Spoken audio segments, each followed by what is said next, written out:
दोस्तों, कई बार हमारे सामने ऐसी इन्वेस्टमेंट अपॉर्चुनिटी आ जाती है कि कम समय में बहुत ज्यादा पैसा कमाया जा सकता है और इस तरीके की अपॉर्चुनिटीज भी काफी देखने को मिलती है। कई बार हम देखते हैं कि क्रिप्टो करेंसी बिटकॉइन में करोड़ों रुपए लोगों ने कमा लिए हैं। स्टार्टअप्स में लोगों ने अपने पैसे 10-20 गुना कर लिए हैं। इन्वेस्टर्स ने 3-4 सालों में ही अपने पैसे 2 गुना या 3 गुना कर लिए हैं। किसी स्टॉक्स ने 3 गुना रिटर्न ही दे दिए। इनफैक्ट जब आप कभी घर भी खरीदने जाते हैं किसी बिल्डर से, तो वो बोलता है कि इसका प्राइस 1 महीने में ही 20% बढ़ जाएगा। तो आपको लगेगा कि कम समय में 20% रिटर्न मिल रहा है आपको 1 महीने के अंदर, तो क्यों ना मैं इसमें इन्वेस्ट कर दूं। और भी तरह तरह की इन्वेस्टमेंट स्कीम आती रहती है। कोई नेटवर्क मार्केटिंग स्कीम होती है, कोई चिट फंड स्कीम होती है। लेकिन आप देखेंगे कि ज्यादातर 90% ऑफ द केसेस में जो इस तरीके की इन्वेस्टमेंट स्कीम होती है, जहां पे हमें लालच दिया जाता है कि कम समय में बहुत ज्यादा पैसा बनेगा, वहां 90% लॉसेस करा के निकलते हैं। इनफैक्ट मुझे एक सीन याद आता है फिर हेरा फेरी का। अक्षय कुमार राजपाल यादव को एक स्कीम बेच रहे होते हैं, 21 दिन में पैसा डबल। तो जब हम ये मूवी देख रहे होते हैं तो हमें पता है कि ये कॉमिक सीन है, ये हंसी मजाक के लिए बनाया गया है और ये रियलिटी नहीं है। लेकिन अगर आप रियलिटी में भी देखेंगे कि लोग इस तरीके की स्कीम में पैसा डाल देते हैं। मैंने अपने खुद आसपास देखा है कि लोग अपने हार्ड अर्न मनी डालते हुए देखा है। इनफैक्ट लोग अपने रिटायरमेंट का पैसा भी लगा देते हैं ऐसी स्कीमों में, जब लोगों को लगता है कि कम समय में हमारे को ज्यादा पैसा मिल जाए। और आप देखेंगे इन सारी स्कीम्स के अंदर ह्यूमन इमोशन को काफी ज्यादा कैपिटलाइज किया जाता है, जिसे हम कहेंगे फोमो। फोमो यानी कि फियर ऑफ मिसिंग आउट, यानी कि एक अपॉर्चुनिटी हमें ऐसा लगता है कि आज के डेट में हमारे पास है और कल नहीं रहेगी, और ये हमने अगर आज ग्रैब कर ली तो ये हमारे को लाखों करोड़ों रुपए कमा के दे। अब ये फोमो सही है या गलत है, अब हम इसे डील कैसे करें, किस तरीके से हम अपने इन्वेस्टमेंट डिसीजन सही लें जब हमारे सामने कोई ऐसी बड़ी अपॉर्चुनिटी आ जाती है, और साथ में जो 90% लोग लॉसेस करा के निकलते हैं, तो उसको हम कैसे अवॉइड कर सकते हैं, यही हम इस वीडियो में जानने वाले हैं। आप इस वीडियो में अंत तक बने रहिए।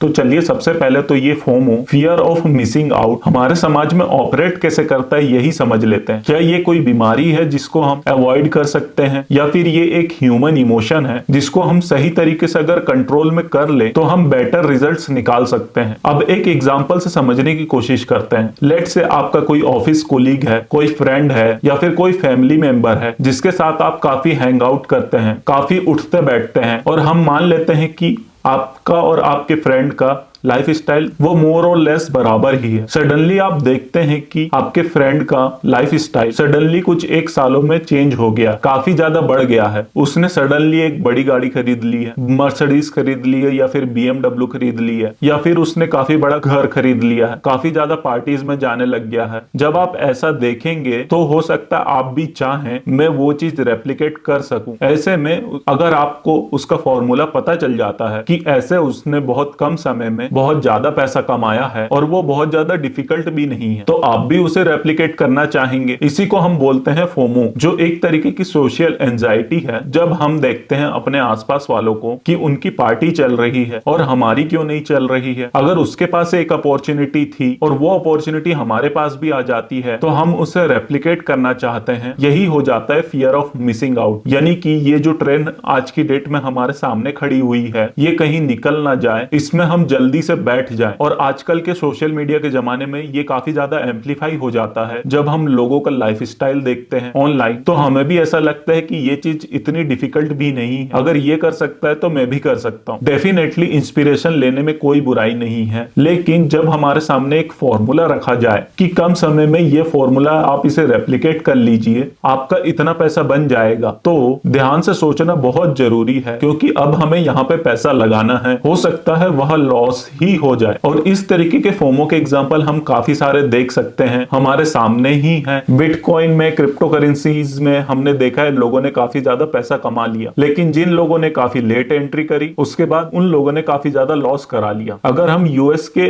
कुछ स्टॉक्स की बात करें लाइक टेस्ला, वो शेयर एक ही महीने के अंदर इतना ज्यादा बढ़ गया था। अगर हम गेम्स स्टॉक और एएमसी एंटरटेनमेंट की बात करें तो रेडिट में यूजर्स ने ही उस स्टॉक्स को इतना ज्यादा बढ़ा दिया था, लेकिन जिन लोगों ने उस हाई प्राइस पॉइंट पे एंट्री मार ली थी उन लोगों को तो काफी लॉस हो गया था। इंडिया में भी अगर हम एग्जांपल देखना चाहें तो अभी रिसेंटली अडानी ग्रुप के स्टॉक्स ने बहुत ज्यादा उछाल देखा था। इनफैक्ट गौतम अडानी की तो काफी ज्यादा वेल्थ क्रिएट हो गई थी अगर हम मार्केट कैप के हिसाब से देखें तो। इनफैक्ट हम हिस्ट्री से भी काफी सारे लेसन्स ले सकते हैं। 2000 के अंदर .com बस्ट हुआ था। 99 तक सब लोगों को ऐसा लग रहा था वेबसाइट जो बना लेगा वही करोड़पति बन जाएगा। वेबसाइट लॉन्च होने लग गई थी, कई स्टॉक एक्सचेंज पे लिस्ट होने लग गई थी, लोगों ने उस पे ब्लाइंडली पैसा लगाना भी शुरू कर दिया था। फंडामेंटल्स बिल्कुल भी नहीं थे उस कंपनी के। उसके बाद हुआ क्या, .com क्रैश। 2008 की सब प्राइम क्राइसिस की भी बात कर सकते हैं हम। 2003 से 2007 हर किसी को यह लगता था जो बंदा रियल एस्टेट के अंदर इन्वेस्ट नहीं कर रहा है वह महामूर्ख है। हुआ क्या, इस रैली के अंदर जिन लोगों ने लेट पार्टिसिपेट किया उनके हुए बहुत ज्यादा लॉसेस। और ज्यादा हम पीछे हिस्ट्री में चले जाएं, 1929 के अंदर एक ग्रेट डिप्रेशन आया था। वहां भी एसेट प्राइसेस का बहुत ज्यादा बड़ा बबल हो गया था। रियल एस्टेट प्राइसेस बहुत ज्यादा बढ़ गए थे, स्टॉक प्राइसेस बहुत ज्यादा बढ़ गए। बाद में जिन लोगों ने लेट एंट्री करी, हाई पे खरीदा, वो लोग सब लॉसेस करा के निकले। हम इंडिया के भी कुछ एग्जांपल्स देख सकते हैं। 1992 में हर्षद मेहता स्कैम हुआ था। उस टाइम भी जो लोग स्टॉक्स में इन्वेस्ट नहीं कर रहे थे उनको कहीं ना कहीं ऐसा लगता था कि हमारी ये जो रैली है इसके अंदर हम पार्टिसिपेट नहीं कर पा रहे हैं, हमारी पार्टी नहीं चल रही है। बहुत लोगों ने करोड़ों रुपए कमा लिए, लेकिन वो लोग तो बच गए जिन्होंने इन्वेस्ट नहीं किया था। मगर जिन लोगों ने इन्वेस्ट कर दिया था वो लोग ज्यादातर लॉस करके निकले थे। अभी हम हाल फिलहाल की बात कर लें, पिछले 10-15 सालों में रियल एस्टेट इंफ्रास्ट्रक्चर कंपनी में हमने देखा किस तरीके के स्कैम्स निकल के आए। बहुत सारे बैंकों के अंदर एनपीएस हो गए थे, डेवलपर्स आज की डेट पे जेल में पड़े हुए हैं। लेकिन मेन लॉस किसका हुआ है? मेन लॉस हुआ है उन इन्वेस्टर का जिन्होंने उन मकानों के अंदर अपना पैसा लगाया। इसके अलावा भी हमारे पास तरह तरह के स्कैम्स सामने आते रहते हैं। कभी कोई चिट फंड स्कैम आ जाता है, कभी कोई नेटवर्क मार्केटिंग का स्कैम आ जाता है। और देखिए, जब ये स्कैम्स हो रहे होते हैं रेगुलेशन उसके बाद बनते हैं। हर्षद मेहता का जब स्कैम आ गया था बहुत सारे लोगों का लॉस हो गया था, उसके बाद सेबी बना। रियल एस्टेट के अंदर इतने सारे स्कैम हो गए, उसके बाद रेरा बना, लेकिन लोगों का लॉस तो तब तक हो चुका था। इसके अलावा भी हम बहुत सारे एग्जांपल देख सकते हैं। पोंजाई स्कीम्स होती हैं। पोंजाई स्कीम्स का मतलब होता है कि लोगों से बहुत सारा पैसा इकट्ठा कर लेना, फिर उस कलेक्शन से ही बाकी के इन्वेस्टर्स को रिटर्न्स दिए जाते हैं। यानी कि प्रिंसिपल अमाउंट नहीं पे किया जाता है, खाली रिटर्न्स दिए जा रहे होते हैं। लेकिन जब वो लोग डिमांड कर लेते हैं उस प्रिंसिपल की तो उनके पास पैसा खत्म हो जाता है, लेकिन तब तक तो पार्टी चल रही होती है। और इस तरीके की बहुत बड़ी पोंजाई स्कीम्स होती हैं। यूएसए के अंदर बर्नी मैडॉफ करके एक स्कीम चलती थी, उसके बारे में भी आप पढ़ सकते हैं। इंडिया के अंदर भी इस तरीके के स्कैम्स सामने आए थे, जैसे सहारा ग्रुप का एक स्कैम हुआ था, पर्ल ग्रुप का एक स्कैम सामने आया था। लेकिन सवाल ये उठता है कि इन सब का रिजल्ट क्या निकलते हैं? ये म्यूजिकल चेयर और या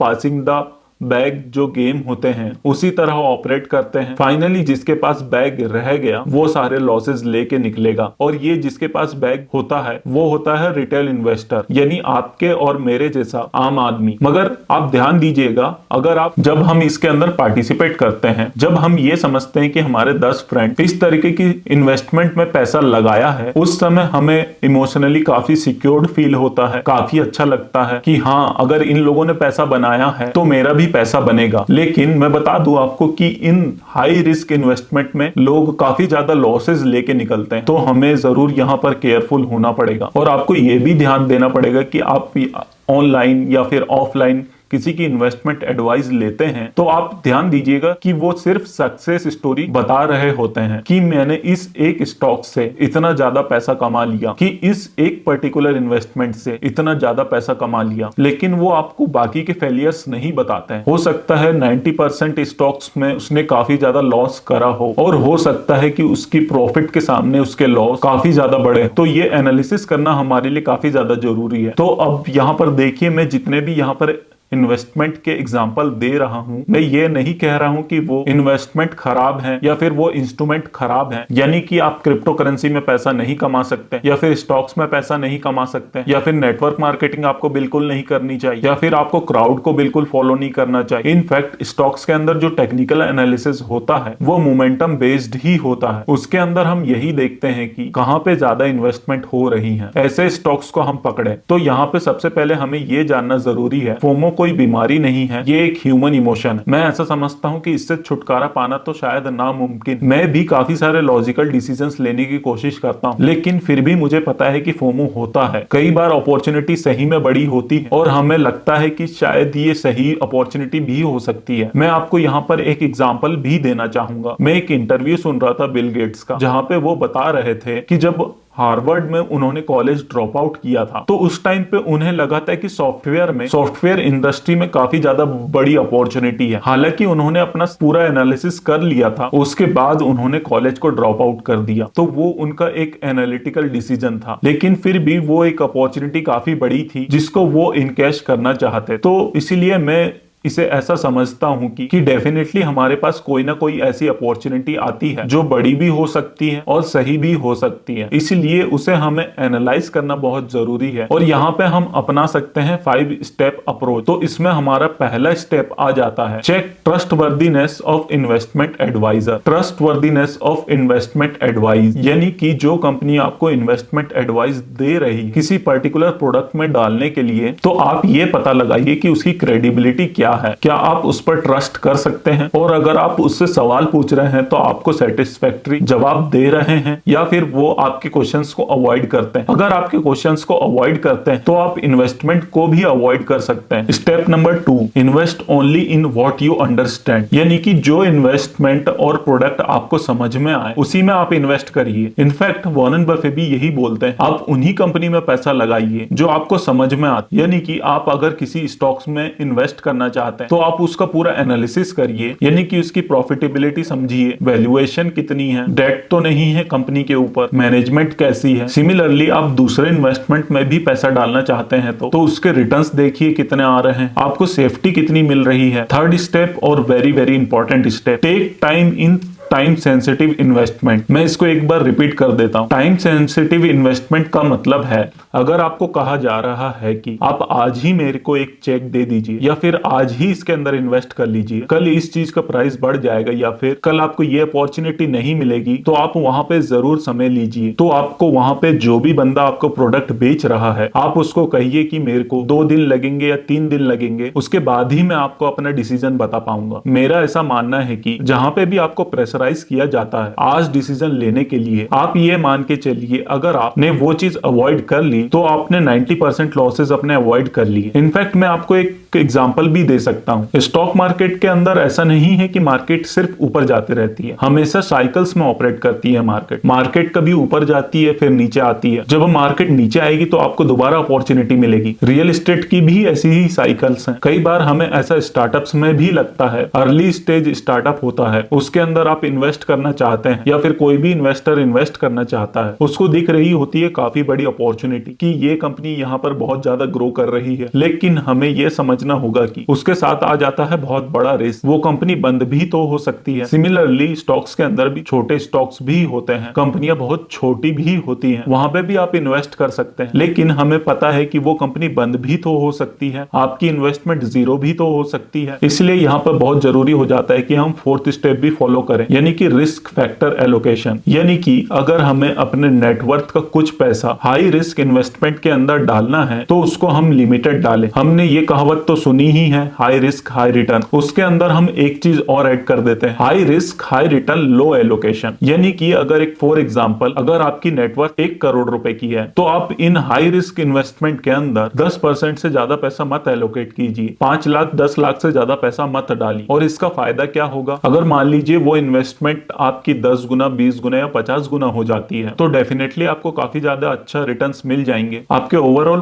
पोर्टफोलियो के रिटर्न्स काफी अच्छे हो जाएंगे। और मान मान लीजिए कभी वो कंपनी खुदा ना खास्ता बैंकरप्ट भी हो जाती है तो भी आपके लॉसेस लिमिटेड हो जाते। फिफ्थ स्टेप, स्मेल ए स्कैम। सूंघने की कोशिश कीजिए कहीं यहाँ पर जो भी चीज आपको यहाँ पर बेची जा रही है उसके अंदर कोई स्कैम तो नहीं छुपा हुआ। अगर फॉर एग्जांपल आपको कोई इन्वेस्टमेंट प्रोडक्ट ऐसा बेचा जा रहा है जहां पे आपको खाली रिटर्न्स दिखाए जा रहे हैं कि 6 महीने में आपका पैसा डबल हो जाएगा या 1 साल में पैसा आपका डबल हो जाएगा, लेकिन अगर आप सवाल पूछ रहे हैं तो कि मेरे को गारंटी क्या है इसके अंदर कि मेरा पैसा इसके अंदर वापस आएगा कि नहीं, वो सवाल को अगर अवॉइड किया जा रहा है, बार बार स्ट्रेस खाली रिटर्न पे ही डाला जा रहा है, तो डेफिनेटली आपको ऐसी इन्वेस्टमेंट अवॉइड कर देनी चाहिए। और मैं ऐसा समझता हूं कि अगर आप हर इन्वेस्टमेंट के अंदर ये 5 स्टेप लगा देते हैं तो आप काफी सारे लॉसेस तो अवॉइड कर ही लेंगे। इनफैक्ट मैं आपको यहाँ पर एक एग्जांपल भी देता हूँ। पीटर लिंच जो अमेरिका के काफी बड़े इन्वेस्टर भी रहे हैं, काफी अच्छे रिटर्न्स भी दिए, वो एक मैगलन फंड चलाते थे जिसके हाईएस्ट रिटर्न्स थे उस टाइम पर। उन्होंने एक बार ऐसे स्टॉक्स की लिस्ट शेयर करी थी जिनमें उन्होंने इन्वेस्ट नहीं किया था और वो स्टॉक्स 10 गुना 20 गुना हो गए। तो इसका मतलब ये नहीं है कि उनकी सारी अपॉर्चुनिटीज खत्म हो गई थी। उन्होंने जिन स्टॉक्स में इन्वेस्ट किया था वो 10 गुना 20 गुना 50 गुना भी हुए थे। तो ये बात हमें अच्छे से समझ लेनी है कि हमारे पास अगर कोई बड़ी अपॉर्चुनिटी आती भी है तो उसको हम एनालाइज अच्छे से कर लें, उसके बाद ही समय लेके